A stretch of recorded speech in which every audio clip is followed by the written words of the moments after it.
सह्याद्रीच्या डोंगर रांगांमध्ये वसलेल्या तळगड किल्ल्यावर स्वयंसेवक नुकतेच कुदळी आणि फावड्यांनी खोदकाम करत असताना चिखलाखाली दडलेला मजबूत दगडी भाग त्यांना सापडला. 2 कठीण मोहिमांमध्ये दुर्गरत्न प्रतिष्ठानच्या अनेक स्वयंसेवकांनी शेकडो वर्षांचा मातीचा आणि ढिगाऱ्याचा थर हाताने हटवला. त्यांनी 17व्या शतकापासून साचलेली प्रचंड माती बाजूला केली. या धुळीतून उघड झाला शिवकालीन चोर दरवाजा, डोंगराच्या कातळात कोरलेला, पूर्णपणे सुरक्षित आणि जतन झालेला गुप्त मार्ग. तळगड हा उंचावर वसलेला आणि अत्यंत अभेद्य असा किल्ला आहे. इतक्या मजबूत किल्ल्यात एक जड दरवाजा बांधून तो पुन्हा नजरेआड पुरून टाकणे हे मुद्दाम तयार केलेले गुप्त अंतर होते. प्रश्न असा उभा राहतो, जर दरवाजा लपवायचाच होता तर तो बांधलाच का? हे डोंगरी किल्ले केवळ संरक्षणासाठी नव्हते, ते जिवंत राहण्यासाठी तयार केलेली युद्धयंत्रणा होती. प्रत्येक तटबंदी, प्रत्येक गुप्तमार्ग हा अत्यंत विचारपूर्वक आखलेला सुरक्षा उपाय होता. या दरवाजांमागील नेमकी लष्करी भूमिका आपल्याला आज्ञापत्र या 17व्या शतकातील राजकीय दस्तऐवजात दिसते. हा ग्रंथ मराठा साम्राज्याच्या प्रशासन आणि संरक्षण व्यवस्थेचा आराखडा मानला जातो. आज्ञापत्रात एक गंभीर धोका स्पष्ट सांगितला आहे. किल्ल्यावर ये-जा करण्यासाठी फक्त एका मुख्य दरवाजावर अवलंबून राहणे म्हणजे मोठी चूक आहे. जर शत्रूने तो दरवाजा बंद केला तर किल्लाच कैदखाना बनू शकतो.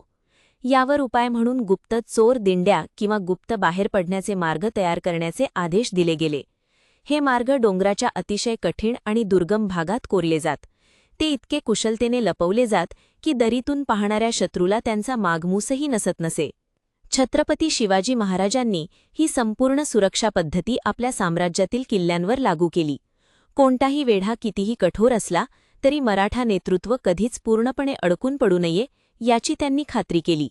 या रणनीतीचे सर्वोच्च उदाहरण म्हणजे रायगड. उंच कडे, खोल दऱ्या आणि अवघड भौगोलिक रचना यामुळे रायगड नैसर्गिकरित्या अभेद्य बनला होता.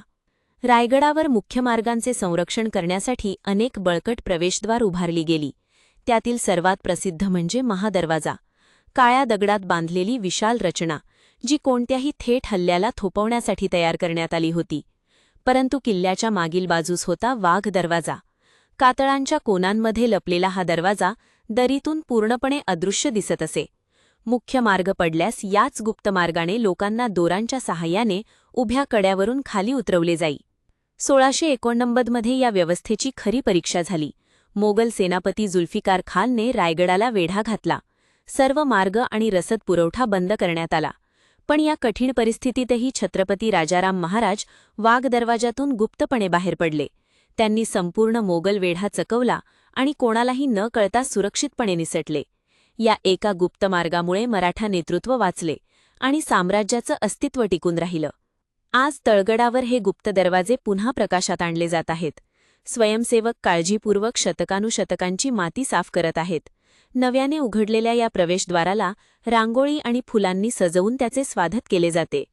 टनभर माती हटवताना इतिहासाशी एक जिवंत नातं तयार होते.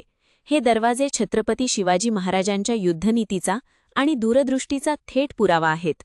शत्रूचे वेढे आणि युद्धे तात्पुरती होती, पण त्यांना तोंड देण्यासाठी तयार केलेली ही वास्तुरचना कायमस्वरूपी सह्याद्रीच्या कातळात कोरली गेली. महाराष्ट्रभर सुरू असलेले हे लोकसहभागातून चालवलेले पुरातत्व संवर्धन अत्यंत महत्त्वाचे आहे. या मोहिमा केवळ किल्ले जतन करत नाहीत, तर स्वराज्य टिकवून ठेवणाऱ्या त्या अद्भुत रणनीतीचाही वारसा पुढे नेत आहेत.